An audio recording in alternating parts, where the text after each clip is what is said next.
Cyndi Weis, thank you so much for being on the Woo Report today. So happy to have you.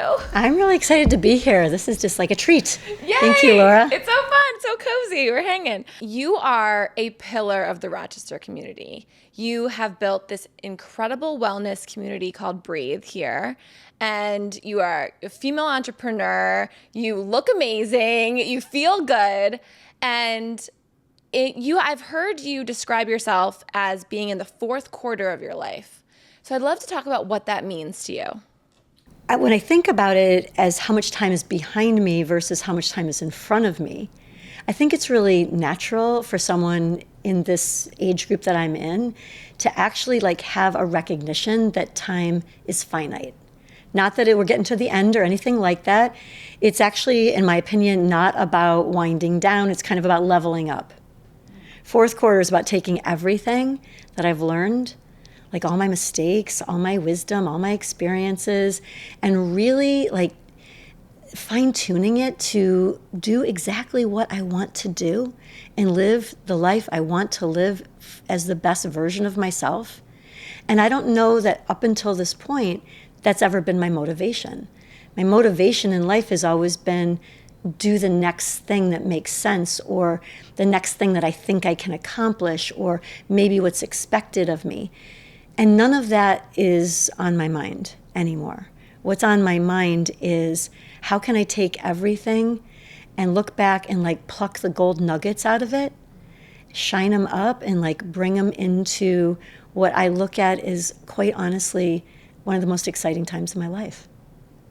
I love that so much. You are now a motivational speaker. You're now bringing this message to the masses. And why do you feel like that's so important to do right now? It's interesting that you put it that way because I've never thought of it like that. I'm just going to backtrack for a second. Yeah, go, and please.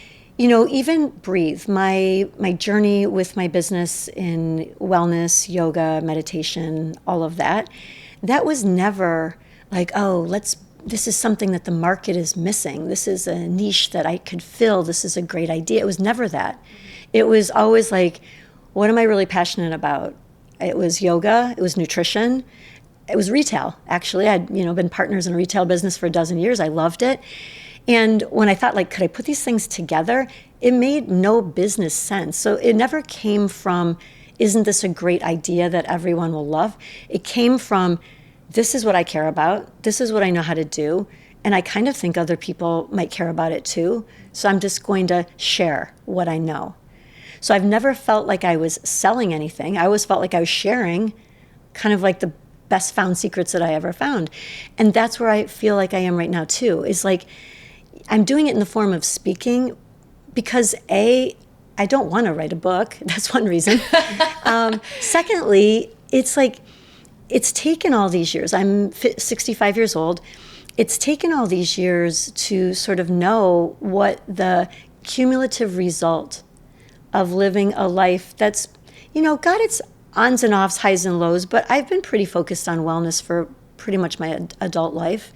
And now that I can see what's the long-term effect of that, and what would I wish that I had known then that I now know, I just want to share it. I don't care about being a speaker. It's more just I'll talk to you or I'll talk to 100 people. I don't care which it is. I just really am passionate about it. Well, let's talk about what you have learned. What have you learned? Yeah, what have I learned? I mean, honestly, if I could go back and, give myself some advice, and which is so great because I have daughters that are probably about your age. Yes. And it's not they're always asking me oh, Mom, what's your advice? What would you tell me? You can't ask your mom. Of course not. But every now and then I'll wait. And then, once they come to their own conclusion, I might slide in. Yeah, you don't really need to rush any of this because things are going to play out, and they do. That's probably one piece is you don't have to push because actually life, if you try easy, life has a way of actually rolling out better than you could have ever done it yourself. And then secondly, I wish, as much as I've been a physical person most of my life, very much into fitness, I wish I hadn't been so hard on my body. I have exercised like it's a job, because it was my job.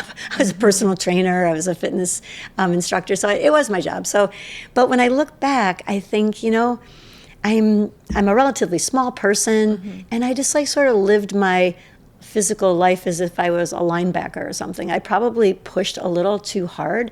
And now at my age, what I have to show for it are some just joint issues and things like that, that had I known, I probably would have taken it a little bit easier on that. So that's a piece. And what specifically, not, because you just came from a workout right now. Yeah. You're doing strength training, Yeah. you said? Yeah. So do you mean just too much in a day, or do you mean too heavy of weights, or what Yes, type that's of a great workouts? question, because I still do all the things. Yeah. But I do them in a different way. So yoga and meditation are my baseline. So that's what happens first thing in the morning. That happens every day. And then depending on, I'll do strength training, but I'll no longer strength train the way that I did with heavy weights on my shoulders, things like that were compressing, small bones in my neck and things like that I just really didn't need to do. Yeah. So now I do strength train to the point of making the muscles want to say I can't do one more. Yeah. But I do it in a way that is very mindful of my skeleton and just, I'm smarter about it. And then rather than run, I'm a walker. And I do, oh my gosh, 15,000 steps a day or something like that. I just like to be on the move. So that's what I mean is maybe it's the intensity in which I do it. It's not necessarily changing and not doing something that I was doing. It's maybe just almost like how I was saying about life. I just don't have, it's not necessary to push so hard. It's like a little gentler. Yeah. Yeah. I love that. Yeah. I love that. I love a gentle morning. Yeah. I had a friend that just told me, I feel like you're a gentle morning person. She gets up and goes to Orange Theory, and it just, yes, I am. But I also don't know whether I just can't motivate to do hard workouts. Consider that it's not that you can't, because you can. Yes, right. If you wanted to, you would. Right. It's just, you're just not feeling like that's what you want to do. And Yeah. I think that that's really listening. Yes. And that's one of my biggest takeaways from being older is I listen to my body so much more.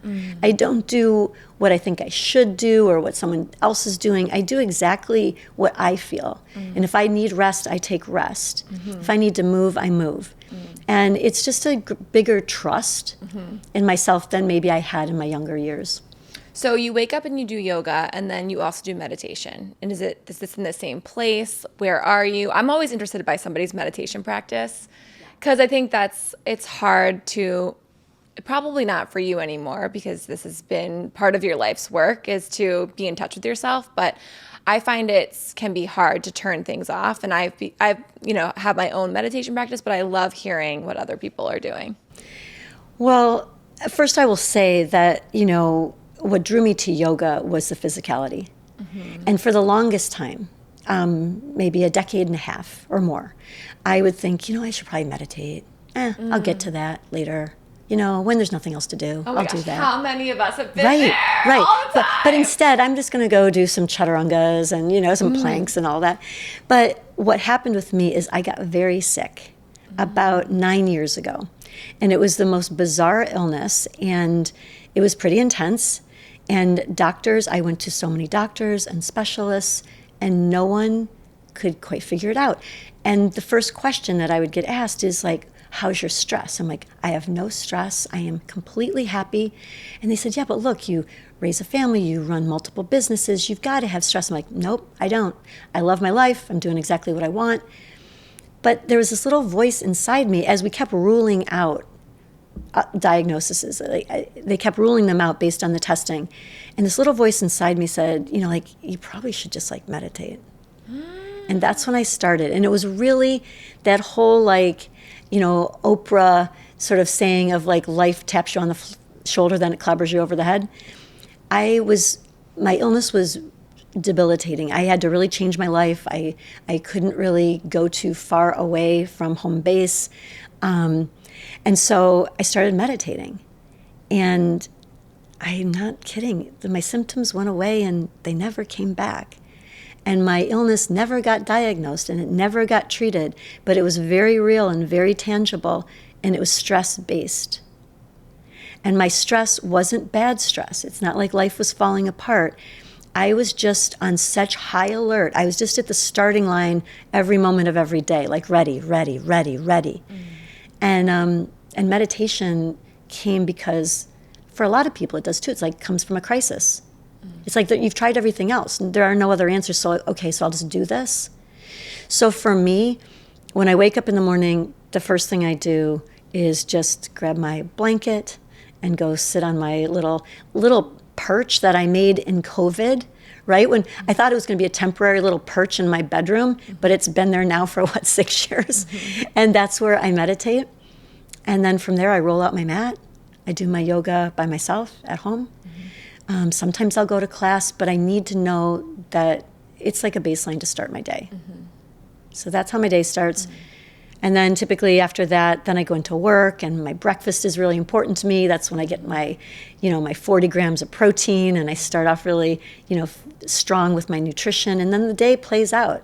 And I fit in those other modalities of exercise after that. But nothing gets in the way of meditation and yoga. Oh my gosh. I love this so much. And then, okay, so when you meditate and you sit and you close your eyes, is there something that you say? Do you call in gratitude? How do you drop in? Yes. I like silent meditation, even though I teach guided meditation. Yes. I prefer silent, and I always start with gratitude. And because it's morning, I don't take it for granted that I'm waking up. So that's where it starts. I'm just grateful for the day, and I'm grateful for my family, and I sort of run through my things. And then from there, I connect to my breath and my body, and I just feel what I feel. And, some days it's easier than others.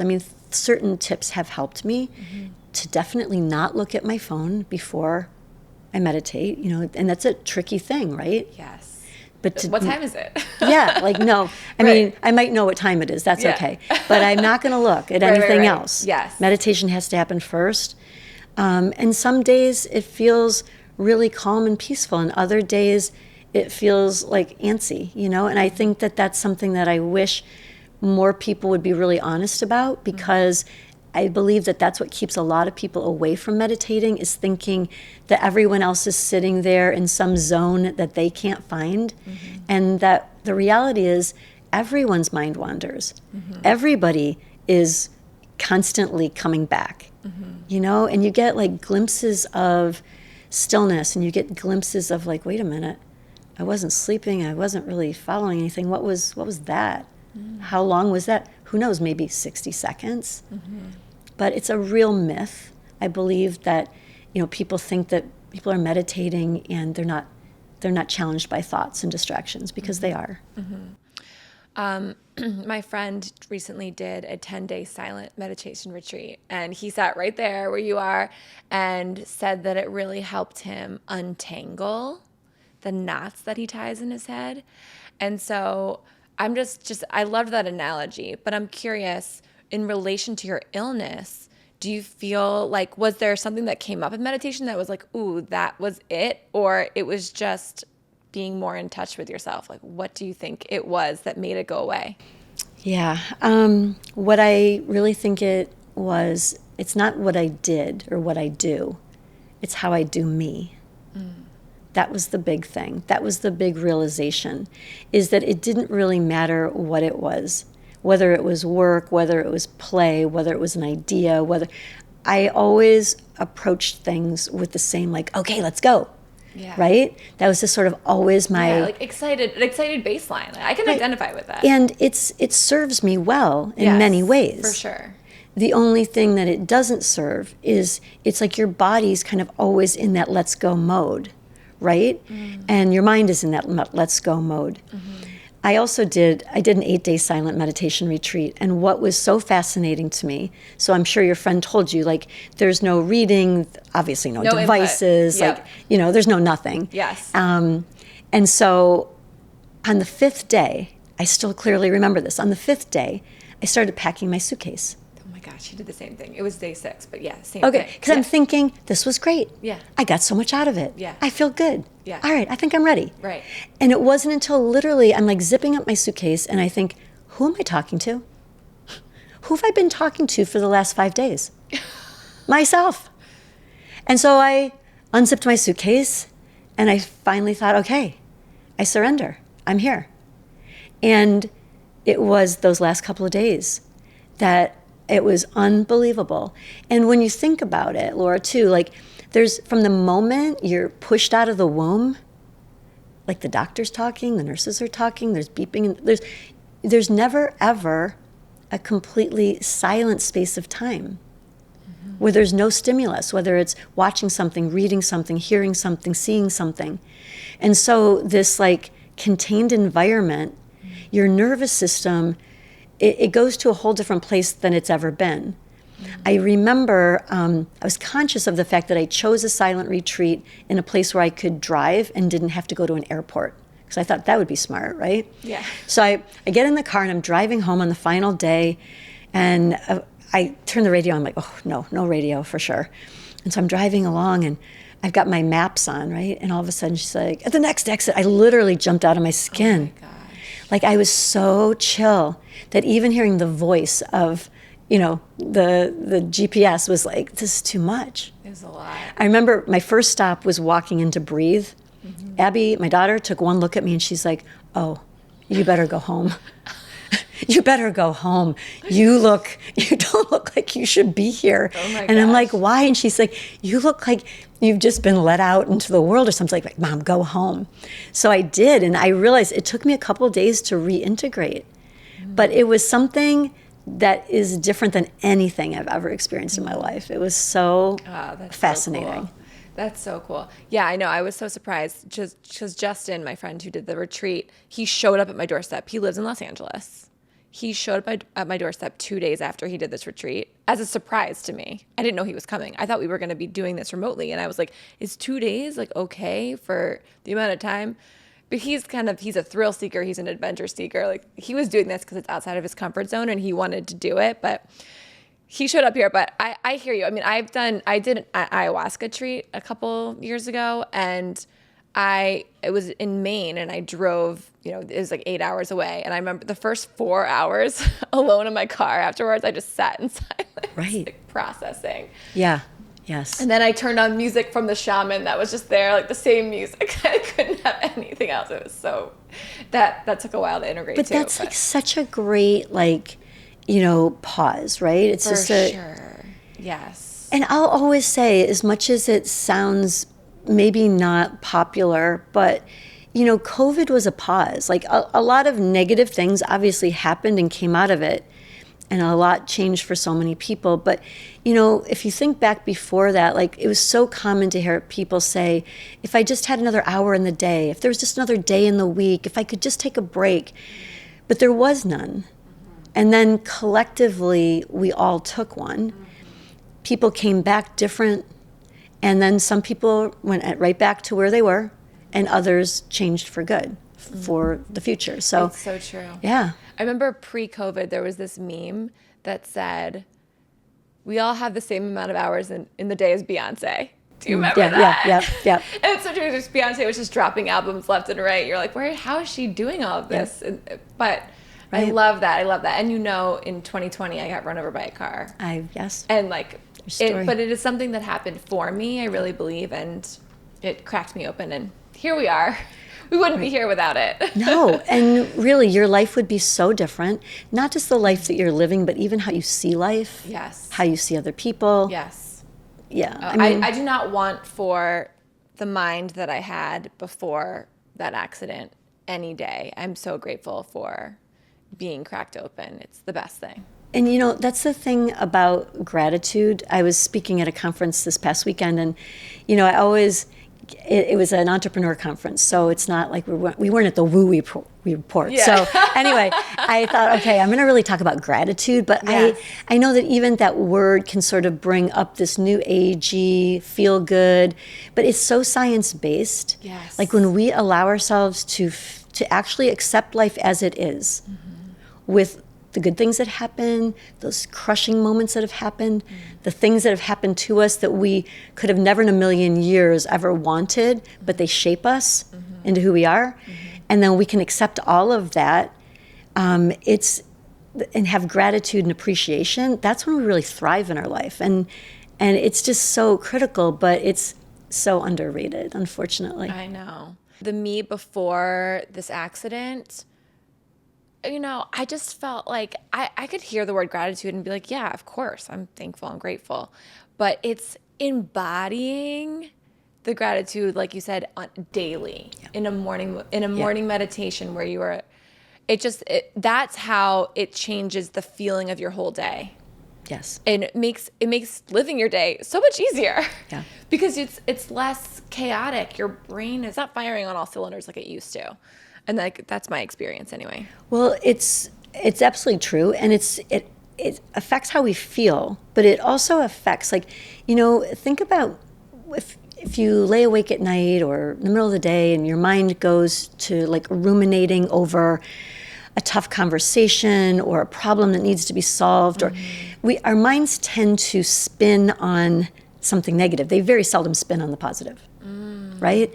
So when we bring to the surface positive experiences and we recall them over and over and we bring them to the top of the heap, we are more likely to have a very different perspective on life. That's so good. And That's so, so good. I mean, that's why I just think, like, we all have the ability to do it. It doesn't take any special training. Doesn't cost any money. It's just, it's a little bit underrated. I love it. Nuggets of wisdom, Cyndi. We are getting them. We're getting them right now. I love it so much. Okay, so another thing about aging that you have 3 non-negotiables about aging that I've heard you say. Will you tell us what they are? Yes. The first one is quality sleep. I know. How do you sleep? Are you a good sleeper? I'm a good sleeper now, but there was a time where I was not, when I was stressed out and thinking about all the things. Right. Yeah. I mean, I used to think that insomnia was a superpower. I could lay awake and just wait for it to be time to get up and go and think like, wow, I'm ahead of everybody. Because I just thought all these things, solved all these problems in my mind, and the rest of the world's sleeping. Yeah. How lucky am I, Wow. And I've still got energy. But meanwhile, I was burning out, and I just didn't know it. So quality sleep is number one. If people had to choose just one thing to do, I would choose that.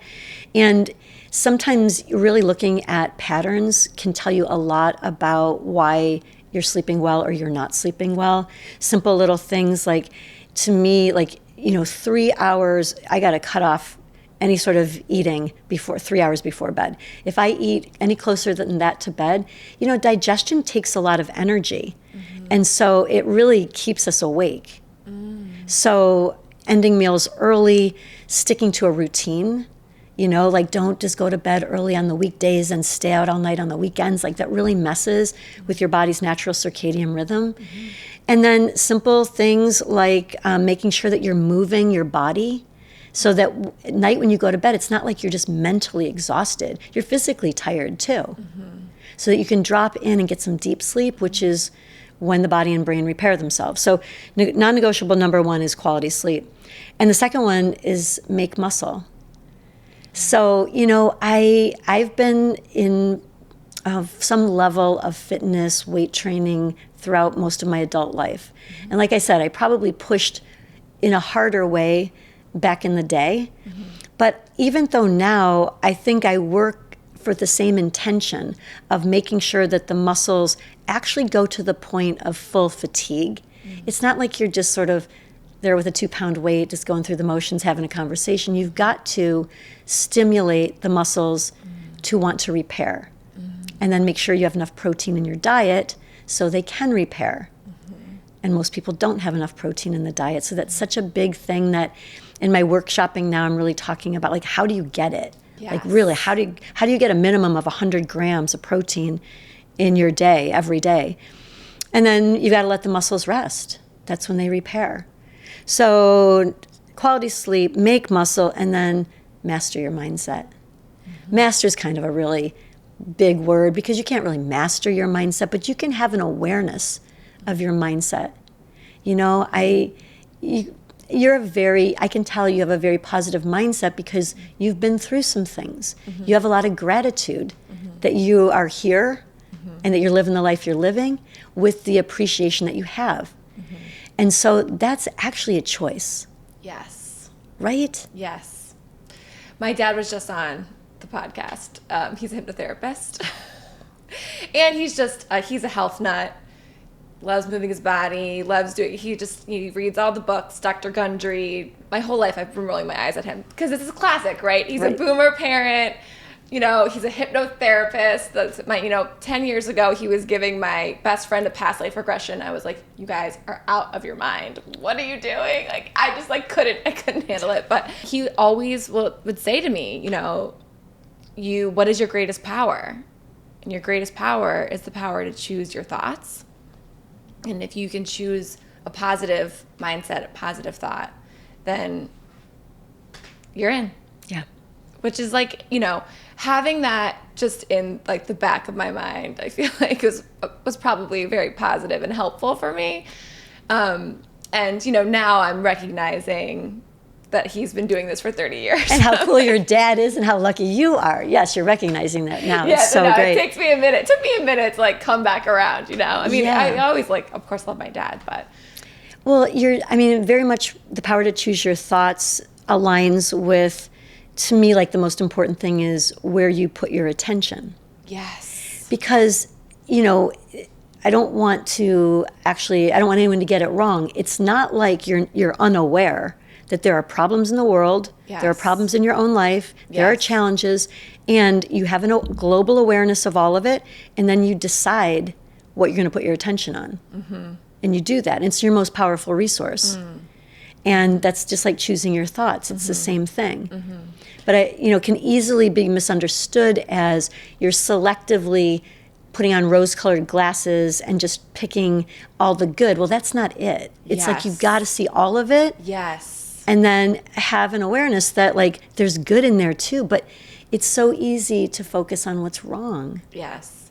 And I feel as a society, with the clickbait stories and the fear-mongering and what we hear, we're clicking on, or we are getting notifications on our phone that are dark, negative stories. But it's just one person's take, and there's money behind it. So, you can mute those. Yeah.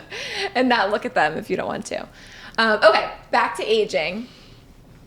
So I have so many questions around beauty and aging and Botox and just the things that we do to age well as women, to age quote unquote gracefully. What do you make of all of that? I think it's such a good question. Yeah, it's a really good question. And what I make of it is I think that each person should make their own decision on what makes them feel amazing. And out of self-care as opposed to self-criticism. Mm-hmm. So if you're doing something to fix something that you think is broken, something about yourself that is imperfect, not worthy, that's a whole different intention than doing, different types of therapies and things for your skin and your body that just help you to feel like the best version of who you truly are. Mm-hmm. So not about fixing, but about really just doing. I'm all for people doing whatever it is that makes them feel the best in their own skin. Mm. Well, I'm just looking at you. You look so glowy. I'm curious what you're putting on your skin, or is that from a facial? Tell me all of your secrets. We've talked about Abby. Abby's our esthetician. Oh my gosh. Breathe. Did you not know that? I mean, I did know that, but I don't really know exactly what she does there. Well, I'll give you a quick. When I opened Breathe in 2002. Yes. I remember, listen, this was such a crazy story. So before I opened, I was reading People magazine. Okay, so I don't even know if.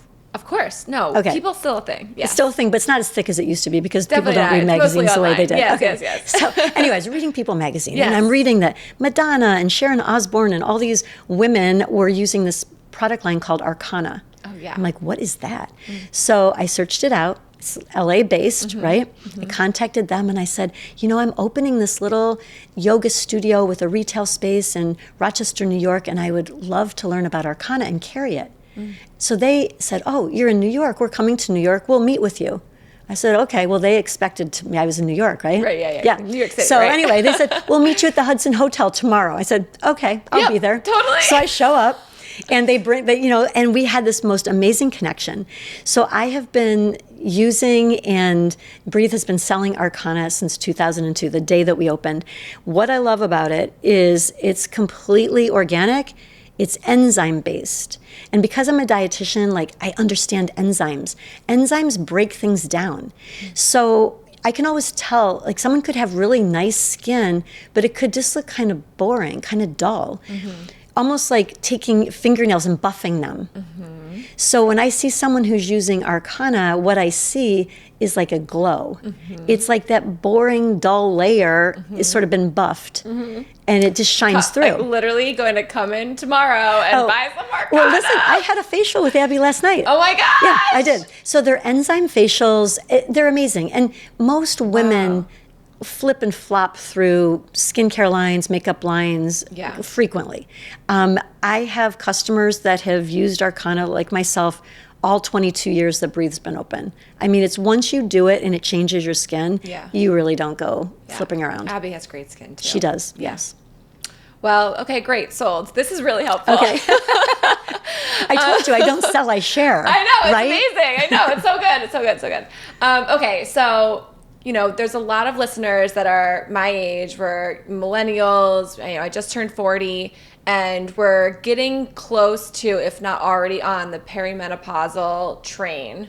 So as you're talking about aging, what do we need to know? Like, I feel like perimenopause and menopause is not something that people talk about all the time. It's like there's not a lot of information out there, and I have a friend who, unfortunately had to do all these cancer treatments and the chemo, and to put her into perimenopause early. And what she told me, I'll never forget. She said it's like all the juice in her face, all the juice in her body and her skin has been sucked out. Like, you don't realize how juicy your skin is. And when I look back at pictures of college, I'm like, ooh, is that face just large from drinking a lot, or is it because how juicy my collagen is? Yes, and maybe it was just like a juicy collagen face. But you look amazing. So first of all, we got Arcana. We're gonna do that. What else are we doing to master this part of our lives? In reality, just like you, when I look back at myself when I was in my 20s, 30s, 40s, my face looked juicier then too. Yeah. Part of aging is how your body changes, right? You go from being a 12-year-old girl, you get your period, now all of a sudden you have a waist and you have hips and you have a bust, and then the estrogen changes again, and now you sort of lose some of those things. So your skin and your body and your face change as you go through these different hormonal changes. But some of the best advice that I got was how you go in is how you go through. So break it down for me. What that means is do what you're doing. You come across to me as someone who takes care of yourself. So you go in healthy with good eating habits, good exercise habits, managing stress, because stress can make you look so old, right? So how you go in is how you go through. Now, my other daughter, Carly, she's an acupuncturist. And I remember as I was moving into menopause, and here I'm in the middle of like running a business. At that time we were franchising, like things were pretty intense. And I had this recollection of my own mom going through menopause. And I can remember sometimes coming home from school and my mom would be real weepy and crying, and she'd say, like, it's just my hormones. And I'm thinking, oh my gosh, how am I going to run a business like that, right? Yeah. And Carly said to me, Mom, in Chinese medicine, menopause is not a diagnosis. It doesn't mean that you don't go through it, but they don't treat it like an illness. So she said, just, really just double down on your own practices and you'll get through it. And I did. And I really didn't have, it just really wasn't that big of a deal. Wow. But I do think that if you go in to another stage of life, whether it be going into perimenopause and menopause, or if it's going into the fourth quarter, you can't just like in the moment decide like, oh, now I'm going to all of a sudden start caring. The sooner you start, the better. And that's why even when I'm talking about aging optimally, even though my audience could easily be women 50 and older, I really think that women in their 30s and 40s, I mean, how great would it be to really just lay the groundwork so that you don't have any major changes to make? Yeah, Yes. I think how you go in is how you go through. The other thing that I think could be really super helpful is that along with the changes that happen in menopause are the hormonal changes that affect your emotions. Yes. And so having a meditation and a yoga practice can be really grounding. I really do think that those are the kind of things that got me through so easily. Yes. Yeah. So we're talking about the fourth quarter, moving into the fourth quarter of our life. And I'm going to ask you a question that I ask everyone on this podcast, which is, at the end of the fourth quarter, presumably, we're dying. What do you think happens after we die? My belief is that we shift from a physical form. We just shift. We don't go away. We just shift into a different form of consciousness, and I really don't think we go far, because, you know, the people that have been closest to me that have passed, especially though I've just learned how to be really aware of their presence. So I'm not afraid of death. I almost think it's just one more transition, right? It's what happens after the fourth quarter, because my experience of still being here physically is that I still have a relationship with my mom as my primary. My dad, I have a relationship with my dad who's passed as well. And I just don't feel that they're far away. And my mom's like really close, always. How does she come through for you? Oh, she's got some, so right now she is. She's got like little things, and then she's got like the clobber over a head type of thing. But some of her little things are, like I'll say words that will come out of my mouth. I'm like, that's my mom. I didn't even just say that. It's like, how did I remember that? Where did that come from? But a lot of times it's just a feeling that she's right here. And it also helped me to understand how I handled when she died. So not only was my mom, but she was the most spiritually grounded individual in my life.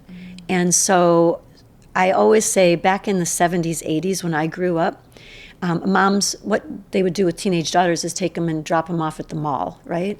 Well, my mom didn't take me to the mall. She took me to psychics. I mean, we did a lot of that. Oh my gosh, I love that. Yeah, my mom was awesome. And I'm from a small town, and my mom was like a small town mom, but she was just so ahead of her time in so many ways.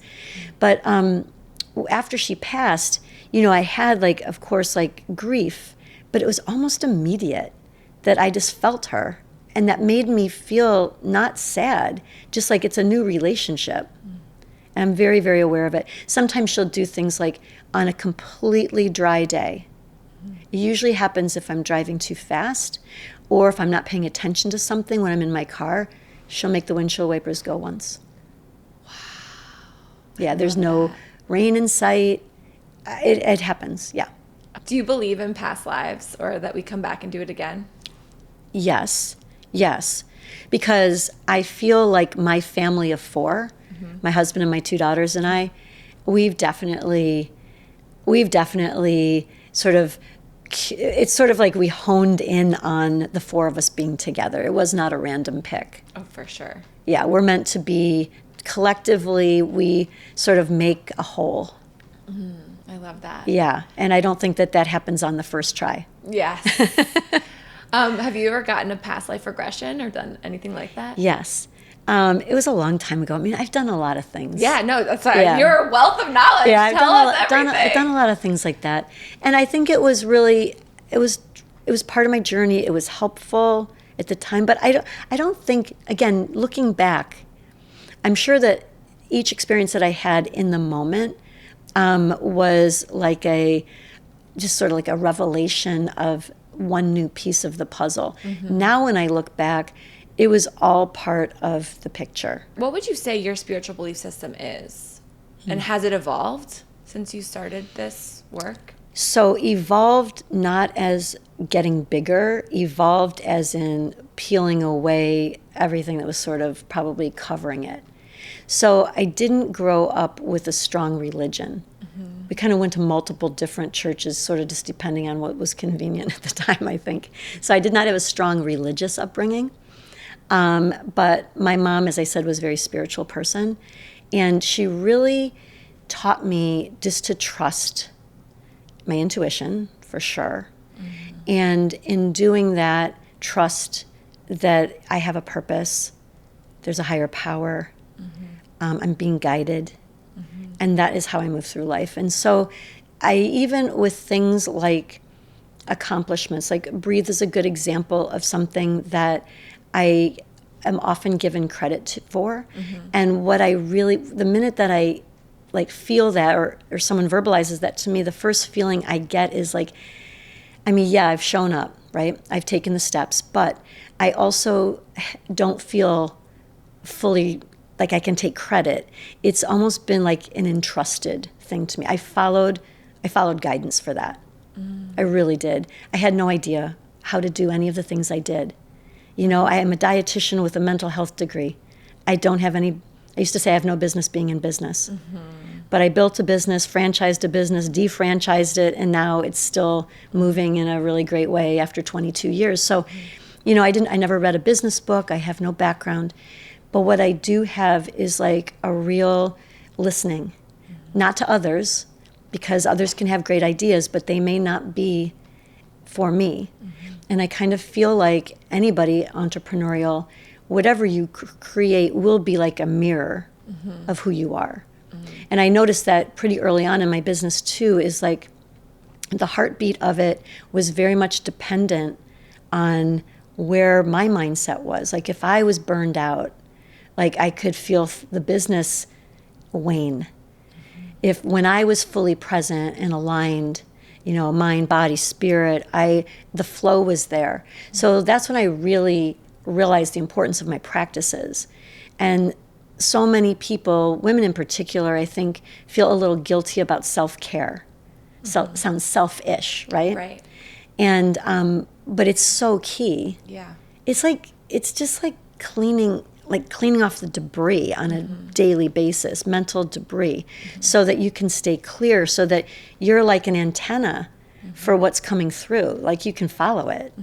So I feel that's my spiritual base, is I feel like if I can just stay clear and open, I'm just like following what's being laid out for me. I am not all that fully responsible for it at all.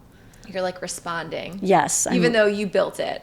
Yeah. You it was your hands that did it, but you are responding to, you know, what is coming in your field. Yeah, you can't just sit around and wish and hope. You have to take action. Right. And, you know, there's a difference between taking action when you feel like you just feel like you're on the right path. You're in the flow, right, of it. That's a different way to take action than like plowing into a slot just because there's a slot and you think you should fill it. Like that never works. And that's what I think some of the beauty of the success of Breathe is that Breathe and I have grown up together. I started it when I was in my early 40s, and you know, we've grown up together. And my entry point was what I cared most about at the time. I was really into the physicality of yoga. Like I loved how physical it was, and hot and sweaty and challenging. I loved that. And there are still many people who that is their calling card, and that's a really great thing. But I also have to be really honest and true with myself. Like that's not where my practice is anymore. My practice is gentler. It's more stillness based. It's more mindful. I still am in my body, but I have to be willing to let go of how I used to be and people used to perceive me. And now this is the version of a yogi that I am. And what's happened with Breathe is we've been able to like expand it. As I've expanded and changed, we just sort of like open up the boundaries, and we've still got that hot, sweaty yoga, but now we have meditation, and we have restorative, and we have yin and sound bath and all the stuff, you know? In the home store. Yeah, all of it. So good. I mean, yeah, it's just like, yeah, so I think it's, you know, again, it's kind of going back to that guidance. Like, I think everyone has it. It's just a matter of, are you listening? And sometimes it's hard to hear. For sure. In this world, it's tough. When you think about your legacy, what do you hope people take away from your life's work?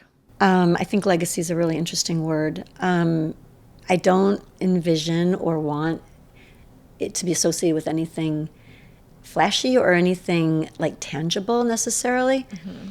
More like I hope I have impact. And whether that comes through people like creating a space, like Breathe is a hub, it's a space. Yeah. People have their own experiences in that space. And I hear about it all the time from people like, just, I was going through a hard time. This was my sanctuary. I was in a fork in the road and an instructor said this. It's not so much about what the instructor said, it's like that moment you're just willing to hear something that you needed to hear. So I hope the impact will be that there was space created, that people could find themselves, you know, and whether it's through that or a conversation or a class or just an interaction, you know, I think people, it's just creating a space, that's all. I love it. It's a beautiful space. Thanks. And this was such a beautiful space too. Thank you so much for being here. Oh, it was my pleasure. Thank you for having me. I'm going to breathe. I'm going to get some Arcana on my face. Oh yes, definitely get a facial with Abby. I'm actually going to text Abby and get a facial with her. Do it. You will. I'm not be I'm sorry. not a facial person. I literally just texted my friends the other day that I just like don't like people touching my face. But I think things are going to have to change. You know what though? It's almost like a lot of the self-care things they're not luxuries. Yeah. They're maintenance. Yeah, totally. You know? And so I think that you'll find it very results oriented. I think Yes. you'll like the results, and I think you'll really understand kind of the science of what she's doing, and it'll be like, oh, this makes sense. This is a great way to take care of my skin. I love it. Oh, Cyndi, thank you so much. Thank you, Laura. This was so fun. It was really fun. I appreciate it so much. I hope you enjoyed that episode. For way more woo-woo, please follow and subscribe to the Woo Report podcast on YouTube, Apple Podcasts, Spotify, iHeart, or wherever you love to listen. Never miss an episode of the Woo Report by joining the community at thewooreportpodcast.com. Thank you for liking, sharing, rating, and loving on this little slice of magic. I am so, so grateful you are here. Bye.